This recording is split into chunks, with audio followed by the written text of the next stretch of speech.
Magandang araw mga bata. Ang pag-aaralan natin para sa araw na ito ay tungkol sa pagkilala sa mga karapatan at tungkulin. Mga kasanayan at layuning pampagkatuto, na isa sa buhay ang pagiging magalang sa pamamagitan ng pakikilahok sa mga gawain na kumikilala sa karapatan ng kapwa-bata. Unang layuning pampagkatuto, na ilalahad ang sariling mga tungkulin sa pagkilala sa karapatan ng kapwa-bata. Ikalawa, nakapagbibigay ng mga patunay na ang sariling tungkulin sa pagkilala sa karapatan ng kapwa-bata ay mahalaga sa pagpapanatili ng kaayusan at kapayapaan. At ikatlo, na isasakilos ang mga tungkulin sa pagkilala sa mga karapatan ng kapwa-bata.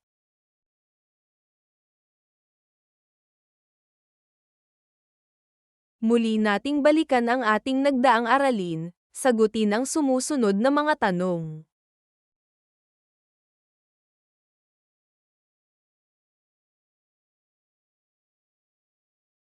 Mga bata, ano ang nagtutulak sa tao na igalang ang karapatan ng kapwa?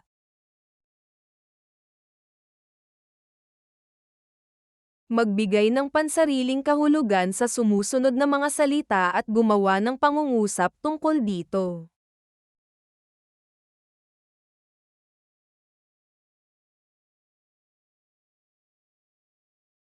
Mga bata, ang karapatang pantao ay pundasyon ng isang makatarungan at makataong lipunan. Ito ang mga pangunahing karapatang likas sa lahat ng tao anuman ang lahi, kasarian, relihiyon, katayuang panlipunan, o pinagmulan. Ito ay mga bagay na kailangan o pwedeng gawin ng malaya ng isang tao para siya ay mabuhay ng maayos at may dignidad. Hindi ito maaaring alisin mula sa kahit sino mang tao, anuman ang katayuan sa buhay at sitwasyon na kinalalagyan. Bilang isang bata ikaw ay may mga karapatan, ito ay nakasulat sa dokumento ng United Nations Convention on the Rights of the Child o UNCRC. Ito ay isang treaty na ipinagtibay noong 1989 ng UN. Pinirmahan ng Pilipinas ang UNCRC noong ika-26 ng Enero taong 1970 at naging opisyal na kasunduan noong August 21, 1990. Isa ang palipnes sa 176 na bansa sa buong mundo na pumirma at nakipagkasundo na pangangalagaan ang mga karapatang ito. May tatlong kategorya ang mga karapatang pambata, ito ay ang mga sumusunod.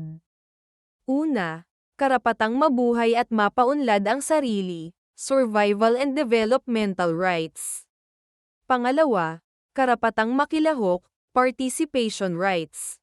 At pangatlo, karapatang maproteksyonan, protection rights. Tandaan natin, lahat ng mga bata wala pang 18 taong gulang ay mayroon ng mga karapatang ito. Kung ikaw ay may edad na mababa sa 18 taong gulang, ito ang mga karapatan mo. Karapatang mabuhay at mapaunlad ang sarili, survival and developmental rights. Article 5, dapat igalang ng gobyerno ang mga karapatan at responsibilidad ng iyong mga magulang na bigyan ka ng direksyon at gabay ayon sa iyong kakayahan. Article 6, may karapatan kang mabuhay at mapaunlad ang iyong sarili at ang iyong mga kakayahan. Article 7, may karapatan kang magkaroon ng pangalan at nasyonalidad. Karapatan mong mairehistro pagkapanganak. Hanggat maaari, may karapatan kang makilala ang iyong magulang at maalagaan. Article 8, may karapatan kang magkaroon ng identity o pagkakilanlan. Obligasyon ng gobyerno na siguraduhing naipagkakaloob sa iyo at napoproteksyonan ang iyong pangalan, nasyonalidad at ugnayan sa iyong pamilya. Article 9, hindi ka dapat mahiwalay sa iyong magulang maliban na lang kung para ito sa iyong kabutihan. Halimbawa, kapag pinapabayaan o minamaltrato ka ng iyong magulang. Kung magkahiwalay ang iyong mga magulang, may karapatan kang makipag-ugnayan sa parehong magulang, maliban na lamang kung makasasama ito sa iyo. Article 10, kung ikaw at ang iyong pamilya ay nakatira sa magkaibang bansa, may karapatan kayong magbiyahe sa pagitan ng mga bansang ito upang magkita o kaya ay magsamang muli sa iisang bansa.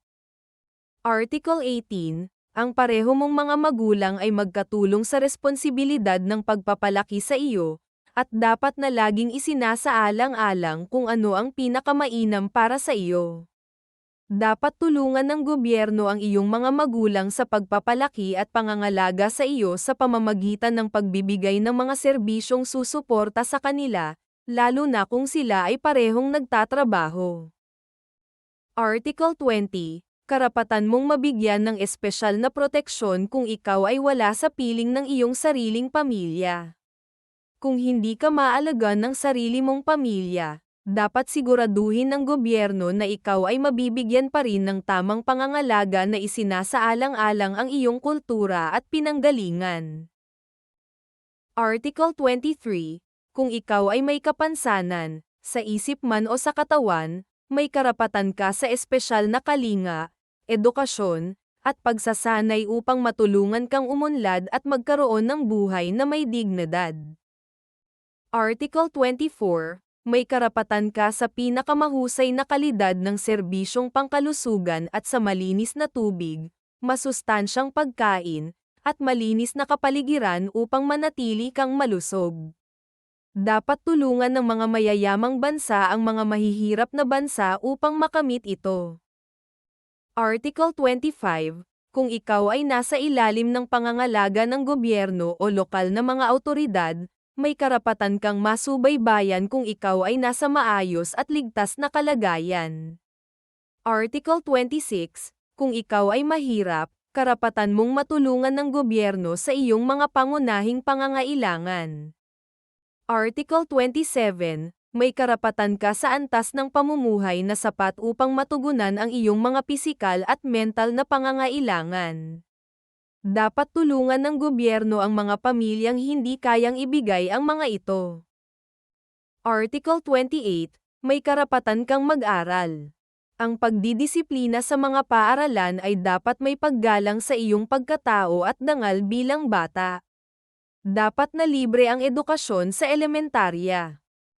Article 29, may karapatan ka sa isang edukasyon na nagsisikap paunlarin ng lubos ang iyong personalidad at abilidad. Hinihikayat kang igalang ang karapatan at pahalagahan ang ibang tao, at igalang ang kapaligiran. Article 30, may karapatan kang pag-aralan at gamitin ang wika at kaugalian ng iyong pamilya katulad man ito o hindi sa wika ng karamihan ng mga tao sa bansang iyong tinitirahan. Article 31, may karapatan kang magpahinga at maglaro, at sumali sa iba't ibang aktibidad gaya ng sports, musika, at drama.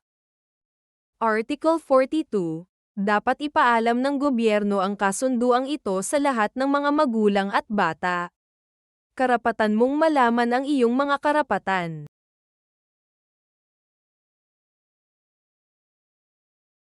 Pumili ng 9 na artikulo mula sa iyong mga karapatan na mabuhay at mapaunlad ang sarili at talakayin ang mga ito sa isang kapareha. Pagkatapos, ayusin ang mga ito sa pagkakasunod-sunod mula sa pinaka-importante hanggang sa hindi gaanong importante gamit ang template ng pagraranggo ng diamante sa ibaba.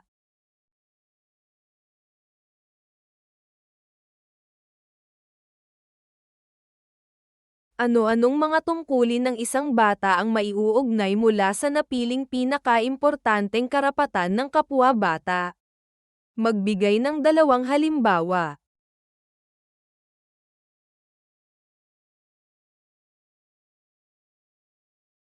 Basahin muli ang iba't ibang karapatang mabuhay at mapaunlad ang sarili at tukuyin kung ano ang pagkakatulad ng sumusunod na mga artikulo.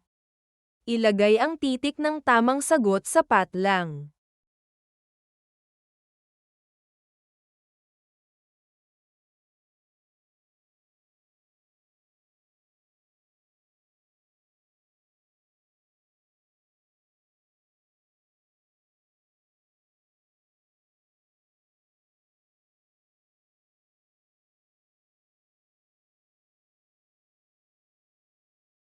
Gumawa ng isang refleksyon na naglalahad ng iyong mga sariling tungkulin sa pagkilala sa karapatan ng kapwa-bata ng may paggalang. Bakit mahalaga ang paggalang sa karapatan ng kapwa-bata?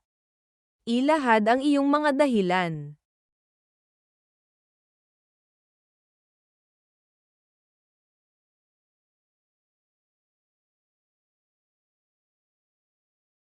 Ikalawang paksa, kahalagahan ng pagkilala sa karapatan ko at ng kapwa-bata. Basahin ang sanaysay at sagutin ang mga gabay na tanong.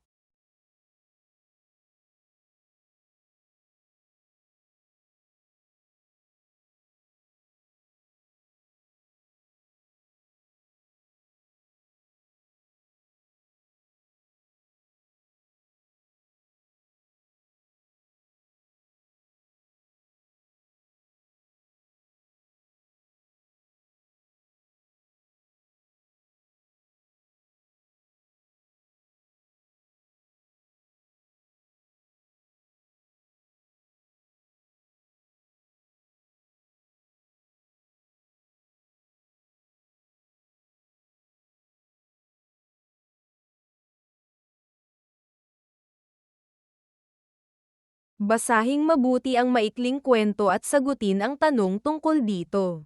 Gamitin ang rubrics na nakapaloob sa pagmamarka ng sagot.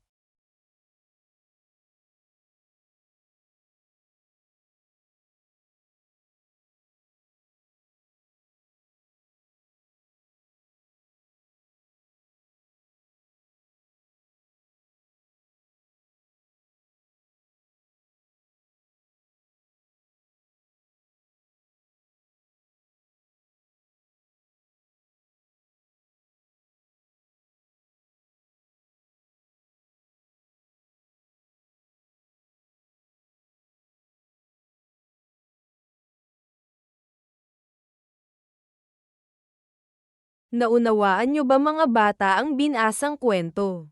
Kung gayon, sagutan natin ang mga gabay na tanong.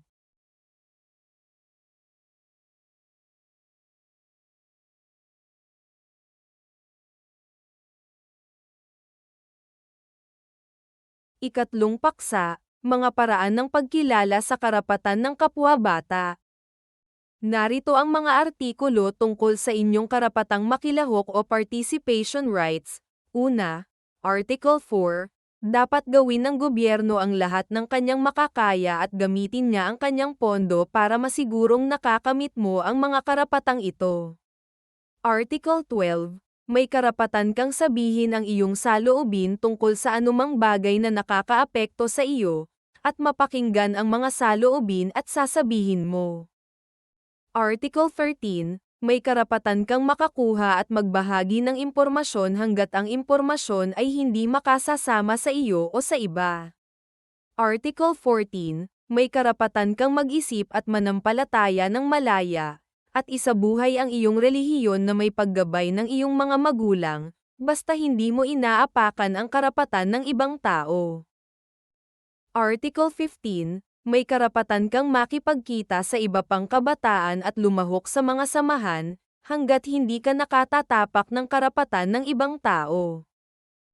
Article 16, may karapatan ka sa pribadong buhay. Halimbawa, hindi maaaring basahin o ipamahagi ng iba ang iyong diary, larawan, sulat, at mga mensahe sa mobile phone, email at social media na walang pahintulot mo.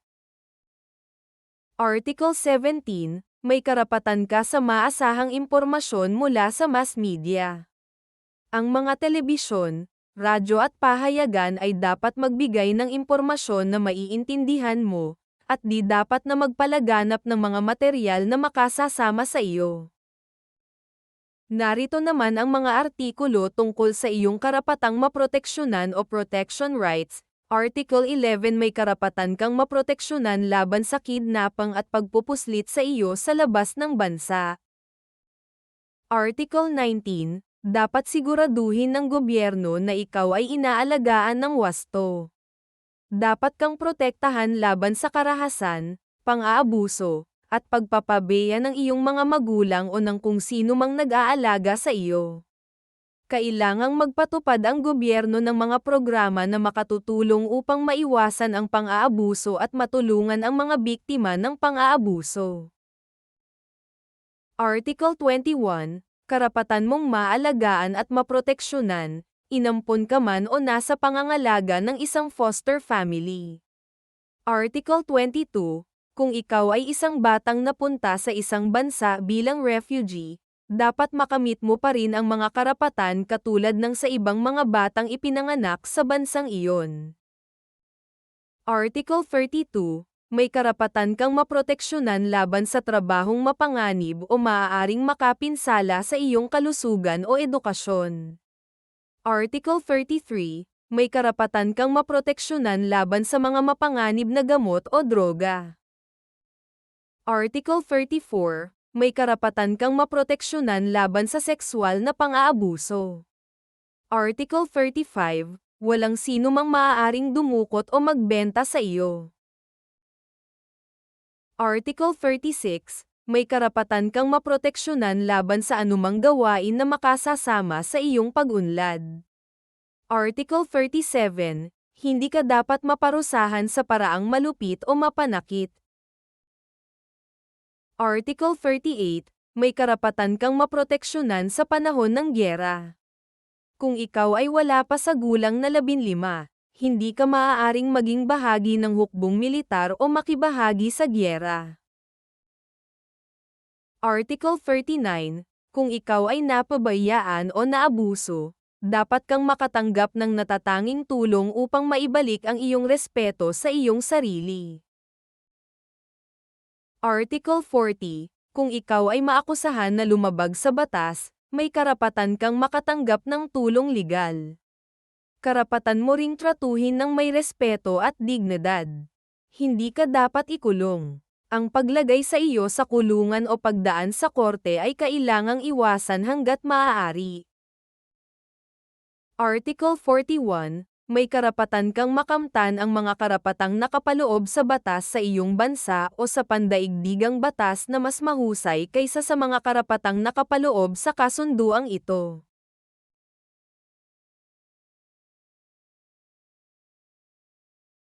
Magbigay ng 3 sariling halimbawa sa sumusunod na mga karapatan at isipin ang katumbas na tungkulin nito sa iyong kapwa at sa iyong sarili.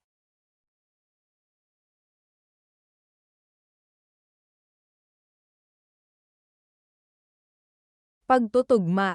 Itugma ang dalawang uri ng karapatan sa ikalawang hanay sa akma nitong halimbawa sa unang hanay. Ilagay ang titik ng tamang sagot sa patlang.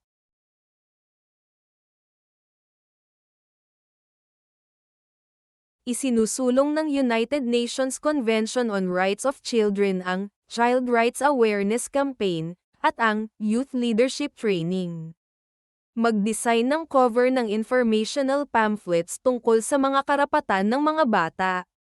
Bilang tanda ng liderato at responsibilidad ng youth leadership, ipaskil ang ginawang disenyo sa bulletin o information board ng inyong paaralan.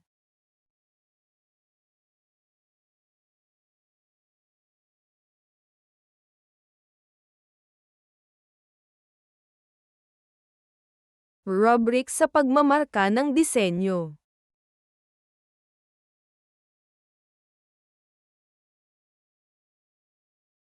Sagutan natin ang pabaong pagkatuto.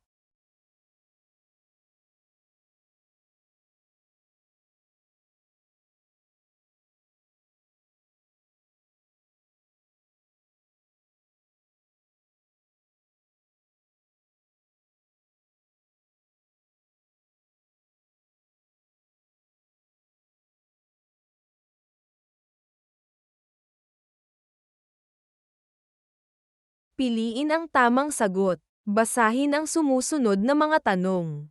Ilagay ang titik ng tamang sagot sa patlang.